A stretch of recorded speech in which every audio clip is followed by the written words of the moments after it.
তোমার পাকটা অনেক সুন্দর হয়েছে।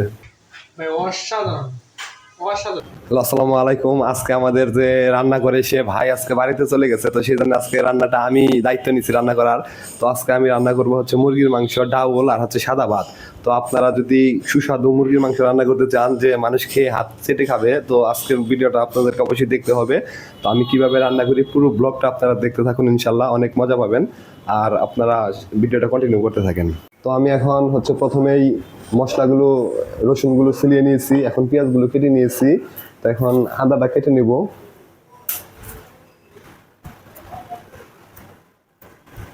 তো আমার আদাটা কাটা শেষ। রান্নার স্বাদ বাড়ানোর জন্য আপনারা এই কাজটা করবেন। আপনারা এখান থেকে 10-12টা কাঁচামরিচ নেবেন, কাঁচামরিচ ব্লেন্ডার করবেন। তারপর হচ্ছে এখানে কিছু পেঁয়াজ দিবেন।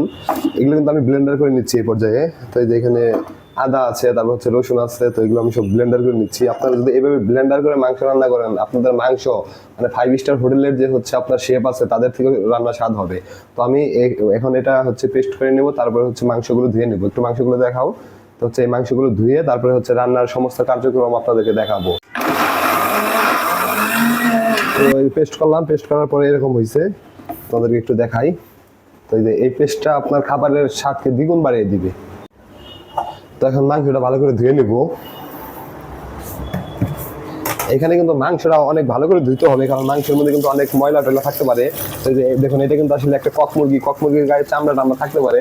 তো মাংসটা কিভাবে ধুয়ে একটু দেখুন, ভালো করে ধুইতে হবে, অনেক ভালো করে মাংস ধুইতে হবে, নাহলে কিন্তু মাংসের স্বাদ হবে না। তো এই যে আমি 4 থেকে 5টা ধোয়া দিব, তারপরে হচ্ছে মাংসটা রান্না করবো। হচ্ছে মাংসটা অনেকবার ধোয়া হয়েছে, তো এখন ফাইনাল ধোয়া, এখন উঠিয়ে ফেলবো। আসলে ভিডিওটা অনেক লং হয়ে যাবে, দিকে আপনাদের পুরো ধোয়াটা দেখাতে পারি না। এটা হচ্ছে আমার এই যে ফাইনাল ধোয়া। মাংসটা কিন্তু অনেক ভালো করে পরিষ্কার করে নিতে হয়েছে। তো এখন এরপর মাংসগুলো মেরিনেট করবো। এখন হচ্ছে মেরিনেট করার পালা। তো মেরিনেট করার জন্য দেখুন আপনারা কি করি। এই যে পেস্টটা বানাইছিলাম, এই পেস্টটা এখন আমি দিব এখান থেকে, হাত দিয়ে পরিমাণ মতো দিয়ে দিচ্ছি। আপনারা পরিমাণ মতো দিয়ে দিবেন, পরে লাগলে আর দিতে পারবো। এখন পরিমাণ মতো দিতেছি, আমার মনে হয় পেস্টটা তৈরি হলেই হবে। এখন দিয়ে দিচ্ছি হচ্ছে হলুদের গুঁড়া পরিমাণ মতো, হাত দিয়ে পরিমাণ মতো দিয়ে দিচ্ছি। আমি আসলে মাংস মেরিনেট করতেছি, এখানে 50% মশলা দেবো, আর যখন মাংস রান্না করবো সেখানে 50% মশলা দেবো, তারপরে আপনারা দেখতে পারবেন কি স্বাদ হয়। এখন দিয়ে দিচ্ছি হচ্ছে মরিচের গুঁড়া একটু কম দেবো, ঝাল কম খাই সবাই। এখন দিয়ে দিচ্ছি হচ্ছে গরম মশলা, এখন দিয়ে দেবো হচ্ছে একটু ধনিয়া গুঁড়া,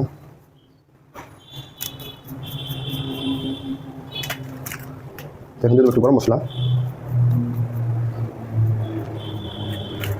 এই মশলাটা দিয়ে দিচ্ছি। এখন একটু তেল দিয়ে দেবো, তেল দিয়ে মেরিনেট করবো। একটু তেল দিয়ে মেরিনেট করে দিচ্ছি। আসলে আমরা তো আসলে প্রফেশনাল বাবুর্চি না, আজকে আসলে সব করে রান্না করতেছি। বাবুর্চি আসলে ঢাকার বাইরে গেছে একটু, তো এখানে পরিমাণ মতো তেল দিয়ে তারপর হচ্ছে মেরিনেট করে নেবো। এখন একটু মেরিনেটটা দেখাও। এখানে ভালো করে নেড়ে চলে নেবো আর কি। দেখুন কি কালারটা আসতেছে, অবশ্যই দেখতে পারবেন কালারটা কি আসে।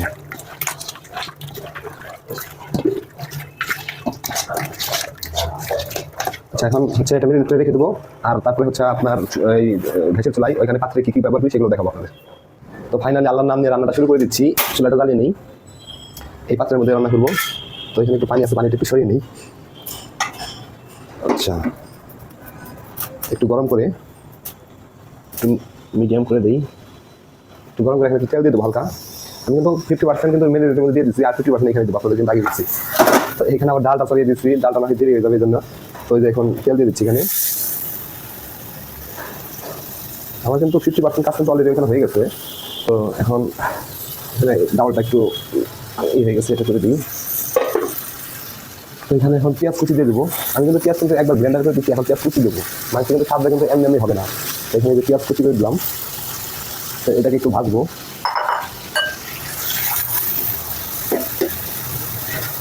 আপনারা পুরো ভিডিওটা কন্টিনিউ করতে থাকুন।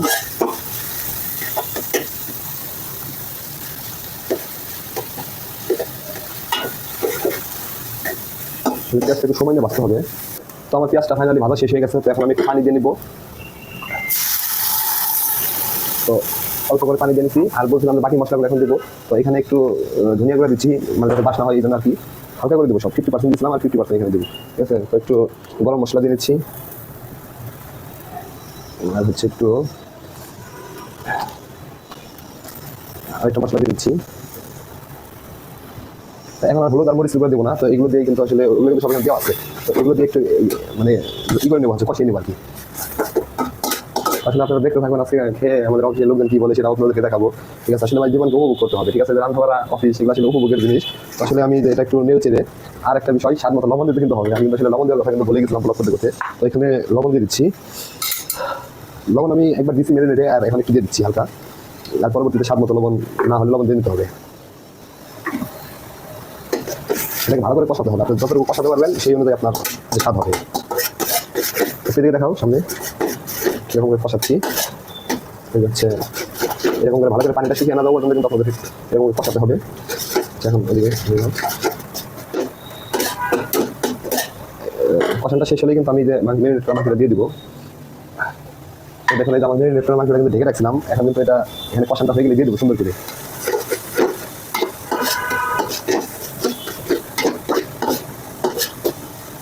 আপনারা জানাবেন রান্নাটা কেমন লাগলো। আসলে অনেকেই বলে যে ছেলে মানুষের হাতে রান্না, আসলে ছেলে মেয়ে নাই, আপনার রান্নার ভালো করে হাত হলে কিন্তু আসলে যথেষ্ট। অনেক ছেলে মানুষ কিন্তু ভালো করে রান্না করতে পারে, এটা কিন্তু স্বীকার করতে হবে। তো আমার আসলে মশলাটা কষানো শেষ হয়ে গেছে, তো এখন আমি হচ্ছে মাংসটা এখন দিয়ে দেবো। এটা একটু দেখাও।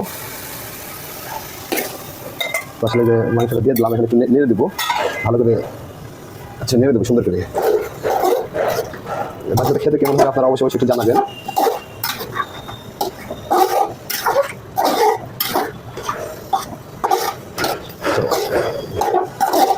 আমি ভালো করে নেড়ে দিলাম, এখন এইভাবেই, আর কোনো কিছু করবো না, এইভাবেই 10 মিনিট একটু কষাবো, কষিয়ে তারপর ঝোল দেবো। তো 10 মিনিট পর আবার ফিরছি আপনাদের সাথে। তো ফাইনালি 10 মিনিট পরে আবার আসছি, এখন দেখা যাক কি অবস্থা। তো দেখুন 10 মিনিট পরে একটু দেখাও, 10 মিনিট পরে কি অবস্থা। কষান মোটামুটি শেষ। আসলে কিন্তু এগুলো কিন্তু আসলে কক মুরগি অনেক একটা সময় নিয়ে রান্না করতে হয়।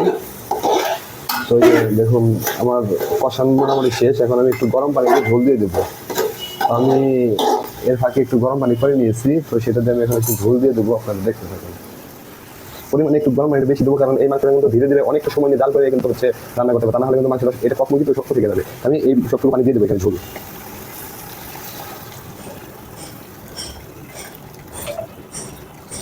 আসলে রান্না করতে করতে ঘেমে গেছি, আসলে এইসব রান্না তো কোনোদিন করি না, কারণ এগুলো বাবুর্চিদের কাজ। তো এখানে আমি মোটামুটি ঝোল দিয়ে নিচ্ছি, এখানে নেড়ে দেবো। ঝোলটা কিন্তু আসলে গরম পানি ঝোল দিলাম, তা নাহলে কিন্তু আসলে সমস্যা হয়ে যায়। তো এখন মোটামুটি ঝোল দেওয়া শেষ। এই ঝোল এখন আরও মোটামুটি আধা ঘন্টা 40 মিনিট আমি শুধু এই ঝোল জাল করবো, ঠিক আছে। তা নাহলে কিন্তু মাংসের আসলে স্বাদ হবে না, বা হচ্ছে মানে নরম হবে না আর কি। তো আমি এখন আবার ঢেকে দেবো। একটু দেখাও ঝোলটা দেওয়ার পরে কেমন হয়েছে।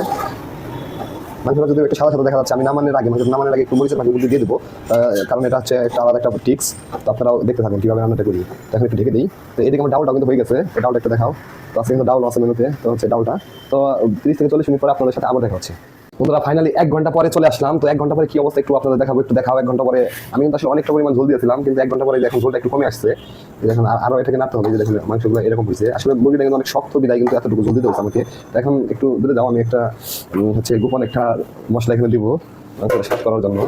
তো আপনাদের একটু দেখাই, এই যে একটু এখন মানে একটু নামিয়ে ফেলবো, তো সেই জন্য একটু উপর দিয়ে গরম মশলাটা একটু দিয়ে দিচ্ছি, যাতে একটু গ্রামটা একটু ভালো আসে। তো ইনশাল্লাহ আপনারা দোয়া করবেন। তো এতটুকু পরিমাণে গরম মশলা একটু উপর দিয়ে দিচ্ছি আর কি, ঠিক আছে, যাতে এটা একটু গ্রামটা একটু ভালো আসে। হচ্ছে আর একটু দেওয়া যায়, এতটুকু পরিমাণে ব্যাস। এখানে আর কোনো কাজ নাই। ফাইনালি আজকের মতো রান্না এখানেই মানে মানে রান্নার যত প্রসেস হচ্ছে এখানেই শেষ। আর রান্নাটা হওয়ার পরে লোকজন খেয়ে কি বলে সেটা কিন্তু আপনাদেরকে সাথে শেয়ার করবো। তো ইনশাল্লাহ এখন যেহেতু ঝোল রয়ে গেছে, তো আরও মোটামুটি 20-25 মিনিট পরে আপনাদের সাথে আসছি। তো ফাইনালি আমার রান্নাটা কমপ্লিট। তো এখন দেখুন মাংসটা কীরকম হয়েছে। তো আসলে ঝোলটা একবার শুকিয়ে ফেলছি, মানে একটু ভুনা ভুনা করছে আর কি। এই যে এটা হচ্ছে মাংসের আসল লোক।